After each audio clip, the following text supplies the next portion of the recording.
A Era da Inocência, onde o advogado Newland Archer vive em Nova York. Ele vai se casar com May Wayland, mas ele conhece Olenska, que é prima da sua noiva, e se apaixona por ela. Ethan Frome, que é uma novela. Ele trabalha na fazenda dele e luta para se manter com a esposa difícil chamada de Zina.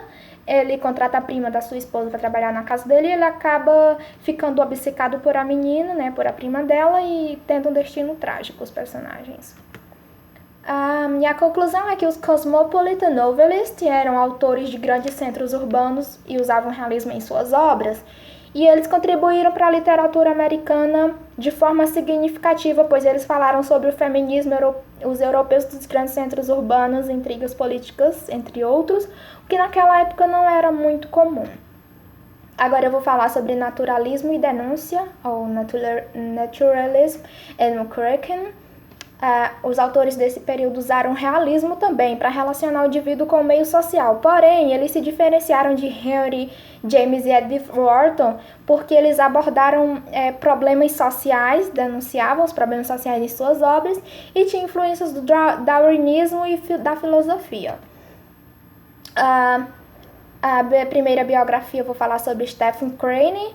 Ele nasceu em Nova Jersey, era um jornalista que escrevia ficção também, ensaios, poesias e peças dramáticas. E ele morreu aos 29 anos por ter negligenciado a saúde, não ter se cuidado. As obras dele são The Open Boat, que é o barco aberto.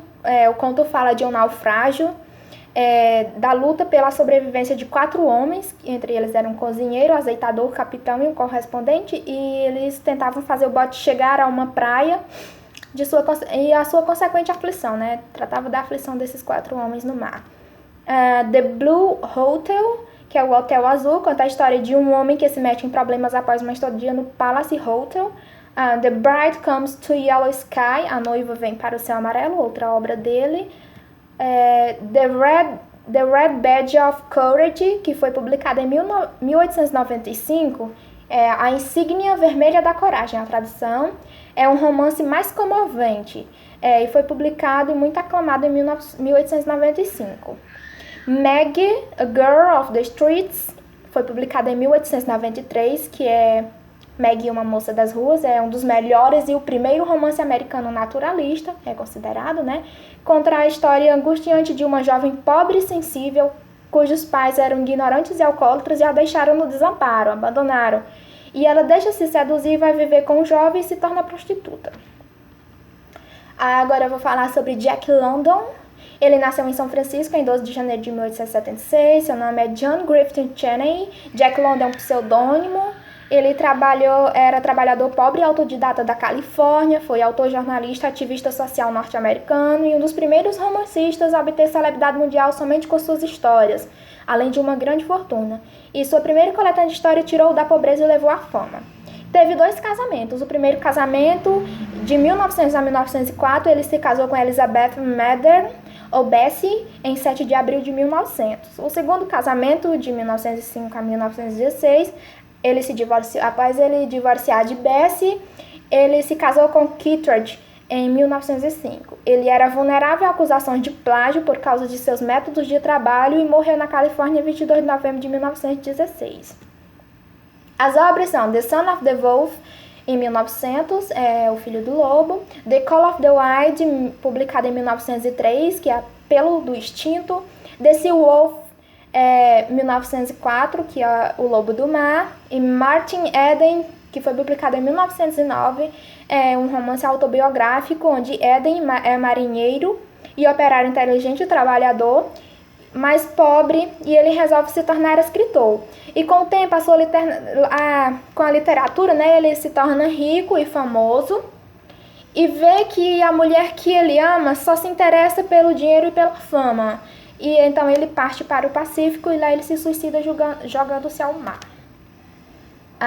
Agora eu vou falar sobre Theodore Dreiser, que é outro autor do naturalismo e denúncia. Ele nasceu em Terre Haute, Indiana, em 27 de agosto de 1871. Ele foi um escritor e ativista político norte-americano. Sucedeu Frank Norris como o escritor mais representativo do naturalismo nos Estados Unidos. Ele filiou ao Partido Comunista Americano em agosto de 1945 e em 28 de dezembro de 1945 ele faleceu em Hollywood de ataque cardíaco aos 74 anos. As obras dele são o primeiro romance, Sister Carrie, publicado em 1900, conta a história de uma mulher que troca a vida do campo por uma vida fútil na cidade de Chicago. O segundo romance, Jenny Gerhardt, publicado em 1911. An American Tragedy, uma tragédia americana, publicada em 1925. O primeiro sucesso comercial dele, o romance relata com detalhes a vida de Clyde Griffiths. É uma história de um jovem de caráter instável, né, que é surpreendido por acontecimentos que levam à execução por assassinato. E esse romance ele deu origem ao filme em 1931 e depois em 1951.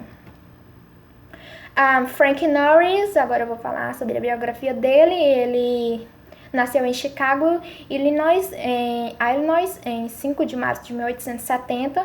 Foi um jornalista norte-americano, morreu em 25 de outubro de 1902 em São Francisco. As obras The Octopus, que foi publicada em 1901, é o polvo, expôs grandes empresas ferroviárias, né, a história dessa obra. Descreve a indústria de trigo da Califórnia e os conflitos entre produtores de trigo e uma empresa ferroviária. Descreve ainda as tensões entre a ferrovia e os fazendeiros e a Liga dos Fazendeiros. O livro ele enfatizou muito o controle das forças sobre os indivíduos e o poder dos monopólios ferroviários. The Pit, em 1903, foi publicado também, é outra obra dele. Agora eu vou falar sobre Upton Sinclair. Upton Bell Sinclair nasceu em Baltimore em 20 de setembro de 1878. Foi um escritor romancista e reformador social norte-americano, autor de mais de 100 livros, muitos deles traduzidos para mais de 50 línguas diferentes, e morreu em Baldbrook em 25 de novembro de 1968. As obras são The Jungle, A Selva, publicada em 1906, onde o livro descreve a pobreza da classe trabalhadora, a falta de apoios sociais, além de condições de vida e de trabalho duras e desagradáveis. E é uma desesperança entre muitos trabalhadores, e apresenta também nessa história uma corrupção profundamente enraizada das pessoas no poder. A The Metropolis ele publicou em 1908, Petroleum em 1927, O Fim do Mundo em 1940 a 1949, que foi uma série de 11 volumes independentes, Os Dentes do Dragão em 1942, que ganhou o prêmio Pulitzer de ficção em 1943. A conclusão que temos desse tópico sobre naturalismo e denúncia é que os autores desse período eles eram revolucionários, a maioria jornalistas, e usavam jornalistas e ativistas também, e eles usavam suas obras para denunciarem coisas erradas que aconteciam na sociedade americana naquela época. As referências and thanks for watching.